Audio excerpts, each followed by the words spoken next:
So when you first started in the Sunday World, Eimear, in 2021, Gemma Greene had her moment in the sun, I suppose. In fact, the website had just really started up. I don't know how long it had been going when you joined. It'd been less than a year, I think. Yeah, no, I think it was... Sorry, just over a year, was it? No, it was even less. So the Sunday World went back online, I think, in October 2020. Sorry, way less than a year. And we plodded along until...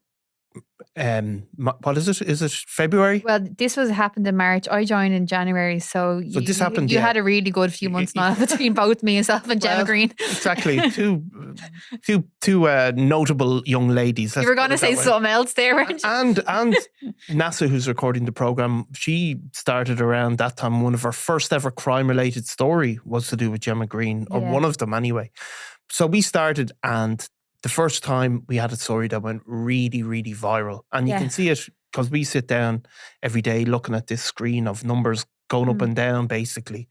And there's a graph of how many people are looking at the site. And the first one that went really viral, ballistic, you get this massive peak in the figures, was a young woman from Ballymun called Gemma Greene, live streaming on Instagram as she was chased down the M50 by, I think, up to 12 Garda cars at the time. I think it was up to 20 even, it was later said in court. Yeah, a lot, like dozens of cars. And she was playing music and laughing away, and, you know, it was massively interesting to people looking at it. Now, I suppose it's nearly 4 years later. It's come to court this week, or it's come to, there's been a plea.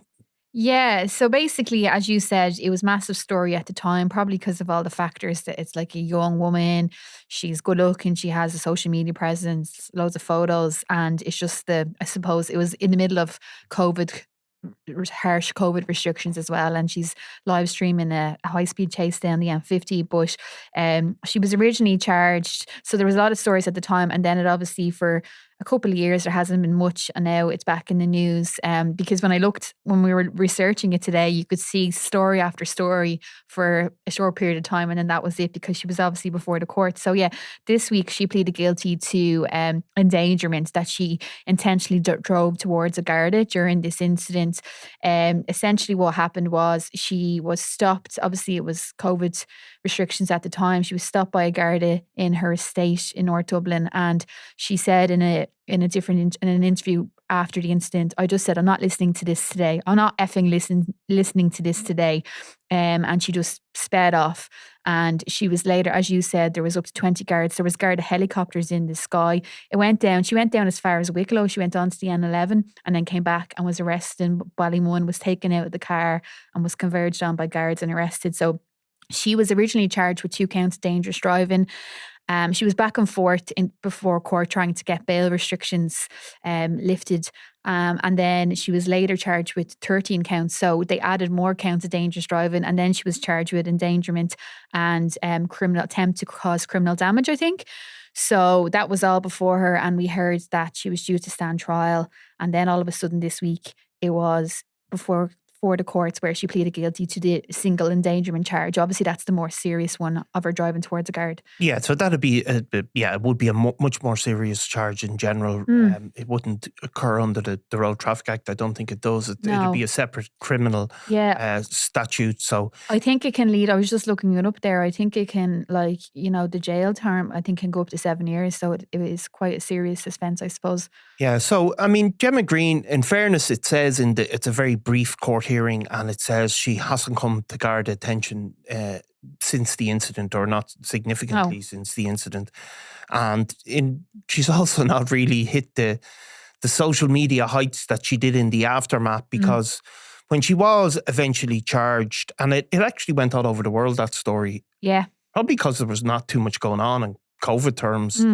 And she came out, and I think she straight away looked at the Instagram feed and commented 2 million people watched it. That's madness. And then she was obviously due in court in the aftermath. And then we had a series of stories where, she was due in court and she ended up on holidays in Spain on one occasion. Yeah. And she missed that court hearing, I think, at the time, and instead she was sunning herself on in a pool, and she put Ballymun's Bonnie and Clyde, because her boyfriend had been featured in the video and was featuring in this clip.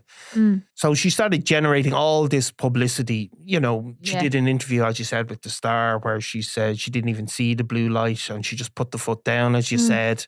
And then she ended up on OnlyFans even at a later point. Yeah, she said she made $5,000. This was at the time from OnlyFans, and that she was charging €10 for subscription to watch her stuff on OnlyFans. She had 14,000 Instagram followers. This was back in 2021, she said. And just putting photo after photo of herself up, you know, glamorous. And not shots of her on holidays, not all of them, and then obviously videos as well. Yeah, she was doing stuff like, there was another thing, she was due to go to court and she was on a bike. I think it was one of those rental bikes, and she was saying it's not a Mercedes, but she'll do. Yeah, kind of comical stuff in that sense as well. You know, she was trying to have a bit of fun with it. But yeah, no, she did have a massive social media presence, and I suppose that is what has kind of made that story really. I suppose it's a modern day story really of a woman in trouble. But like before she was in Barcelona, and then when she came back, you know the way when you come back from holidays at the time, there's quarantine restrictions. So she was not supposed to leave. I don't know if it was 5 days or a week. But basically she turned up to court when she was supposed to be in quarantine after her holiday, and she got kind of reprimanded by the judge. And she was told come back on Monday.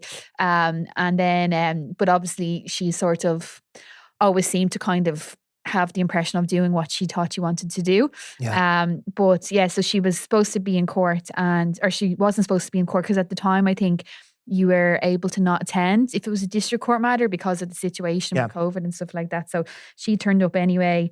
And then she came the following week when quarantine was over, and she was I think just facing dangerous driving convictions at the time, but there was all these really harsh bail conditions imposed on her. Like she was told to stay at a Ballymun, and then like she was giving she was told to stay at a Ballymun, surrender her passport, a curfew, so basically she wasn't allowed to leave the house after a certain time, and loads of different conditions were imposed on her. I think she had to stay sober was one of them as well.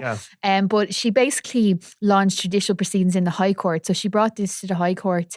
And they basically tried to say that the district court judge didn't have the authority to impose these strict bail conditions. They were lifted, and then when she was charged with the other offences, the bail conditions were put back, basically saying this girl she said on social media that she was going to leave the country basically and not come back. Yeah, she said, because she kept saying it, and like she was going to Barcelona, and you know she was due to come in court, and she said she's got a one-way flight booked for tomorrow. Not going to court, and I like my life the way it is. So she played up to it. She did, yeah. And when she was when she was before the courts about these bail conditions, she was giving like colourful quotes herself in court, saying things like, "Why do I have to stay at a Ballymun?" And she challenged them twice because, as I was saying, after she was charged with the more serious offences, the bail conditions were imposed again on her, and then she went to the High Court again, and then they were eventually lifted. So she didn't have these like conditions where you had to stay at a Ballymun, you had to stay sober. I think she had to surrender her passport, but so she really did, like in that sense, was a colourful character, I suppose, and wasn't afraid to speak up for herself, and was obviously this ongoing commentary on social media as well. Now, so she was 24 at that stage, so that's you know. Obviously in her late 20s now. Like she definitely has become a mother in the meantime. Like her social media presence, it's just not there anymore. She hasn't continued to engage in that sort of stuff. She got a lot of trolling, and that continues to go on. But we didn't hear much of her life, obviously, because she's pled guilty. It was a very early stage even of that hearing. So she's literally given a plea. She'll then come back now. She'll probably have a sentencing hearing where you might hear some mitigation or some defence. You know, we did hear very briefly that she hadn't come to the attention of the gardaí since. So you might hear an expanded version of that events. Did they say a date in particular, or was it? It was March 19th, So at that point you'd expect maybe to hear more about what she's been doing in the meantime. Yeah, because she does have a colourful story, I suppose. So it would be interesting to see if any of that is brought up in mitigation in terms of her sentencing, because while we were talking about the colourful stuff and being on social media and that, she was, her home was attacked. We called out to the home and the front windows were smashed in. Yeah. Apparently a man was seen breaking through the windows. So that was obviously a scary time for anybody. And then in a separate instant, there was, I think she had reported that she was given a gym form that her life was under threat. She's 27 now. She hasn't been before court, and she had, while there was, fear when this fight over the bail conditions was going on, the state were trying to say, well, guards were trying to say, oh, has said she's going to flee the country and she's a flight risk, but her defence has very clearly said, well, she's actually answered all of her bail conditions that she is supposed to answer, and she seems to have sort of abided by them, and it hasn't had any adverse attention since then. So we'll come back to Gemma. I mean, she was known as the M50 chase girl for a while in all of the newspapers. So but we'll come back and hear maybe more about what has gone on in her life ever since. So thanks, Eimear. Thanks, man. Robbie Lawler was out of control. This is Double Cross, the murder of Robbie Lawler. It was going to be an all-out war with him in the middle of it. Crime World special investigation podcast based on my new book, Web of Betrayal, wherever you get your podcasts. I'm Nicola Tallant and you're watching Crime World, a podcast about criminals, drugs and the underworld in Ireland and across the globe. Make sure you subscribe to our channel and turn on notifications so you can be the first to watch all our latest episodes. You can also listen wherever you get your podcasts.